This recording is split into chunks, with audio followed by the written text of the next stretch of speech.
到11节的感动时刻，今天要透过镜头带你一块到台中东市。提到了东市依山傍水，在这有大甲溪穿过，因此呢，当地的居民就用奇力整顿，把这发展成为软皮坑休闲农业区。在这里盛产枇杷还有柿子，其中呢，这枇杷又比一般市面上您看到的大上1倍，取名为怪兽枇杷，名号响叮当，果实还没成熟，消费者已经打电话订购了。台中东市静谧的山上传来热闹的交谈声，循着声音走，眼前是一处果园。跟着果园主人詹德昌的脚步走过草坪，这一棵树是杨梅，还没有成熟呢，却足以让都市来的游客讨论得兴高采烈。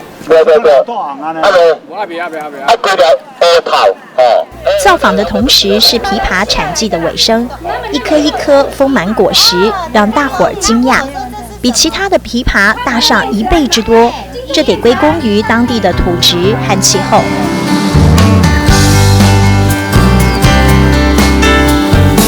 果农带我们前进另一片果园，介绍他的得意作品。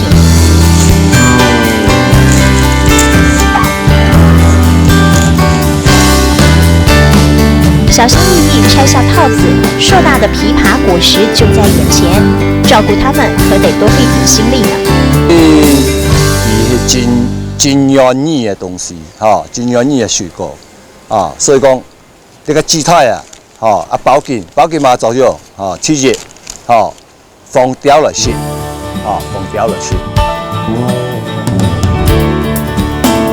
温暖气候、充沛雨水和阳光，造就当地物产丰收。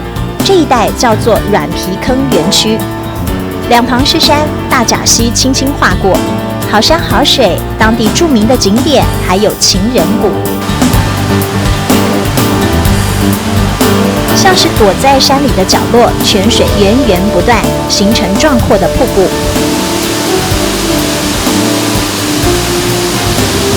凉风吹来，清澈的水质吸引不少情侣逗留，也因此这个地方取名为情人谷。一到这边就感觉好像接近了大自然一样，让自己能够身心能够解脱，完全很舒服的情形。来到软皮坑要离开不太容易，因为当地人会邀请您留下来品尝美食。好，来了，上菜了。嘎小草来喽！满桌子的菜肴快摆不下了，远道而来的游客得细心品尝，因为吃下客家的美味和热情。循着泉水拍打的节奏漫步情人谷，随手摘采粉橘色的枇杷，甜了旅人的心。一旁客庄的热情替这一趟旅程加温，保存感动时刻。